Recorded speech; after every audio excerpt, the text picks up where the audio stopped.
জুলাই গণঅভ্যুত্থানের ঘোষণাপত্র সামনে রেখে আগামী ৬ থেকে ১১ জানুয়ারি পর্যন্ত সারা দেশে জনসংযোগ কর্মসূচি ঘোষণা করেছে বৈষম্য বিরোধী ছাত্র আন্দোলন ও জাতীয় নাগরিক কমিটি। সকল পেশা ও ধর্মের মানুষের কাছে গিয়ে আশা আকাঙ্ক্ষার কথা শুনবেন তারা। আর জুলাই গণঅভ্যুত্থানের ঘোষণাপত্র প্রকাশ দেরি হলে কঠোর কর্মসূচি দেওয়া হবে বলে হুঁশিয়ারি দিয়েছে জাতীয় নাগরিক কমিটি। বক্তব্যে তারা বলেন, দেশের সব শিক্ষা প্রতিষ্ঠান ও পেশাজীবী মানুষের মাঝে জনসংযোগ চালানো হবে।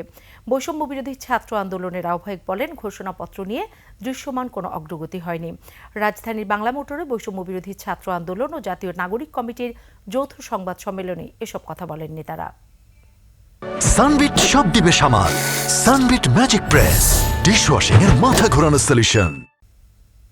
মানুষের যে আশা আকাঙ্ক্ষা রয়েছে সেটি কি বিষয়ে তারা কি দেখতে চায় এই প্রোক্লেমেশনে, সেটির প্রতিফলনের জন্য আমরা মানুষের কাছে আমরা আমাদের জায়গা থেকে ছুটে যেতে চাই। আজকে বা কালকে অতি দ্রুত সময়ের মধ্যেই সরকার জনগণের সামনে কার্যত একটি দৃশ্যমান উদ্যোগ গ্রহণ করুক, রাজনৈতিক দলগুলোকে ডাকুক এবং গণ অভ্যুত্থানের শক্তি যে বৈষম্য বিরোধী ছাত্র আন্দোলন তাদের থেকে সরকার ড্রাফট আহ্বান করুক। এ বিষয়ে সরকারকে উদ্যোগ নেওয়ার জন্য আমরা এখান থেকে আহ্বান জানাই।